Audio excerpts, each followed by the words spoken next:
Mga bansang madaling sakupin, kasama ba ang Pilipinas? Pero bago yan ay huwag kakalimutang mag-like at subscribe sa ating channel para laging updated ka sa ganitong klaseng video. Maraming bansang naging biktima ng pananakop dahil sa kanilang heograpiya, kahinaan sa depensa at iba pang factors na nagdulot ng kanilang pagbagsak. Hanggang sa ngayon, may ilang mga bansa pa rin na itinuturing na madaling sakupin dahil sa kawalan ng sapat na hukbong sandatahan, mahihinang persang pangseguridad at limitadong kasunduan sa ibang mga bansa na maaaring sumaklolo sa oras ng digmaan. Ngayon ay pag-usapan natin ang ilan sa mga bansang tila mahinang depensa kung sakaling may sumubok na sakupin sila. Kasama kaya rito ang Pilipinas? Tara't ating alamin. Greenland. Napakalawak pero walang kakayahang militar. Ang Greenland ay isang napakalawak na isla, ngunit sa kabila ng laki nito ay wala itong sariling hukbo. Bagamat nasa ilalim ito ng Denmark, nangangahulugan nito na kung sakaling may umatake, ang mga tropa mula sa Denmark pa ang kailangang ipadala upang ipagtanggol ito. Dahil sa malupit na klima at matinding lamig sa lugar, hindi ito madaling pasukin. Ngunit kung ang isang bansa ay may kakayahang harapin ang ganitong kondisyon, maaari nilang sakupin ito ng walang gaanong hadlang. Isa rin sa mga dahilan kung bakit tila madaling pasukin ng Greenland ay ang napakalawak nitong baybayin na halos walang depensa. Gayunpaman, dahil bahagi ito ng NATO, maaaring may dumating na tulong mula sa iba pang kasaping bansa kung sakaling may banta ng pananakop. Haiti. Mahinang depensa at maraming problema. Ang Haiti ay isa sa mga bansang may pinakamahinang depensa sa buong mundo. Matatagpuan nito sa Caribbean at nasa parehong isla kasama ang Dominican Republic. Sa kasaysayan, matagal nang dumaranas ng kawalan ng kaayusan ng bansa dahil sa iba't ibang kudeta, internal na kaguluhan at matinding kahirapan. Noong 1995, opisyal na tinanggal ng Haiti ang kanilang hukbong sandatahan dahil sa paulit-ulit na mga kudeta. Noong 2017, muling binuo ang militar ngunit napakalit lamang ng kanilang persa na nasa 500 sundalo lamang. Samantalang ang kanilang pambansang pulisya ay may 15,000 tauhan. Sa isang matinding senaryo kung saan may bansang gustong sakupin ng Haiti, halos walang magiging hadlang sa kanilang pananakop.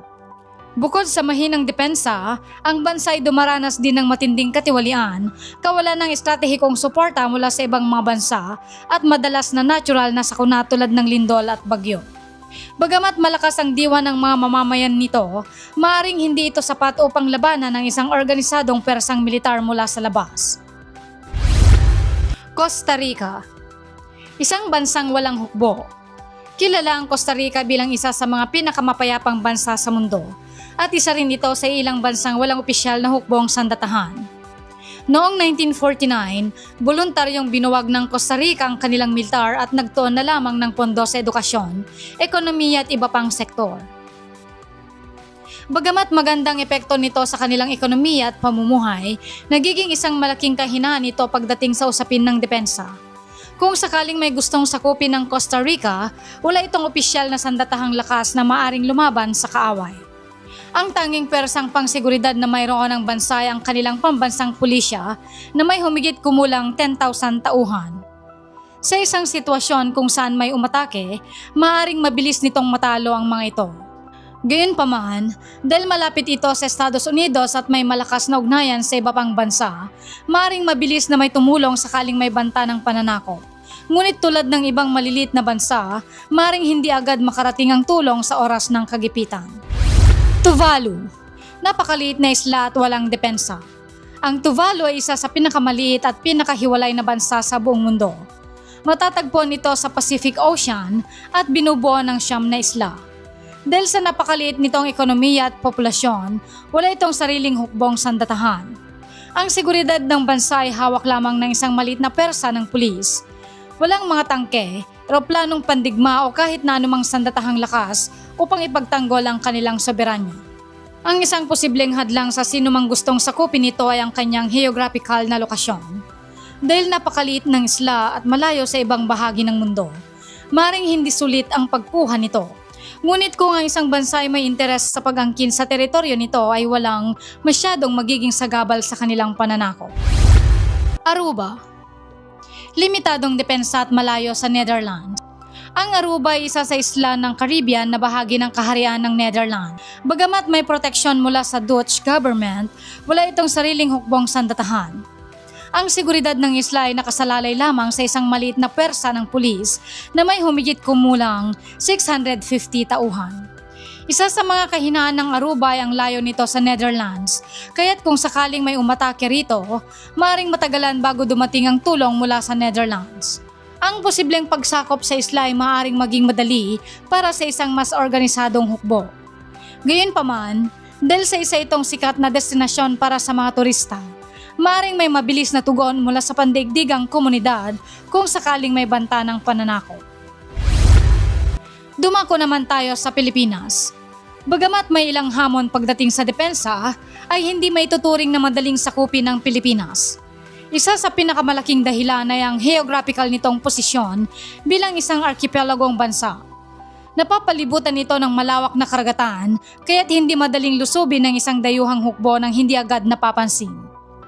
Ang pagkakaroon ng daandang isla ay isang natural na depensa rin dahil nangangailangan ito ng masusing pagpaplano at malaking persa upang ganap na masakop. Bukod pa rito, bagamat hindi kasing lakas ng militar ng ibang malalaking bansa, may sapat na kakayahan ng Armed Forces of the Philippines upang ipagtanggol ang soberanya ng bansa. Mayroon itong hukbong panghimpapawid, hukbong dagat at hukbong panlupa na patuloy na pinapalakas sa kabila ng mga limitasyon sa budget at kagamitan. Isa rin sa pinakamalaking hadlang sa sinumang susubok na sakupin ng Pilipinas ay ang matibay na kasaysayan ng mga Pilipino sa guerrilla warfare. Sa panahon ng pananakop ng mga Espanyol, Amerikano at Hapon, napatunayan ng mga Pilipino na kaya nilang lumaban gamit ang mga matatalinong estratehiya sa labanan, lalo na sa mga kabundukan at kagubatan. Ang ganitong uri ng pakikidigma ay maaaring maging malaking hadlang sa sinumang mananakop. Dagdag pa rito, hindi rin maaaring baliwalain ng malalakas na pandaigdigang alyansa ng Pilipinas. May umiiral itong kasunduan sa Estados Unidos at iba pang mga bansa tulad ng Mutual Defense Treaty na maaaring magbigay ng suporta sa oras ng matinding pangangailangan. Dahil dito ay anumang banta ng pananakop ay maaaring agad na harapin, hindi lamang ng Pilipinas kundi pati na rin ng mga kalyado nitong mga bansa. Sa kabila ng mga suliranin tulad ng territorial disputes at internal conflicts, hindi may tuturing na madaling sakupin ng Pilipinas. Ang kombinasyon ng heograpiya, kakayahan ng militar at kasaysayan ng matibay na paglaban at suporta mula sa mga pandaigdigang kalyado ay ilan lamang sa mga dahilan kung bakit nananatiling mahirap mapasailalim sa dayuhang kapangyarihan ng bansa. Ang madaling pagsakop sa isang bansa ay hindi lang nakabatay sa lakas ng militar, kundi pati na rin sa heograpiya, politika, ekonomiya at ugnayan nito sa ibang mga bansa.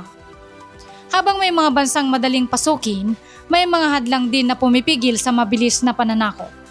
Ikaw kaibigan, ano sa palagay mo? Sa tingin mo ba, dapat pang palakasin ng Pilipinas ang depensa nito? Mag-iwan lang ng komento sa ibaba at huwag kalimutang mag-like at subscribe para sa mas marami pang kalaman tulad nito.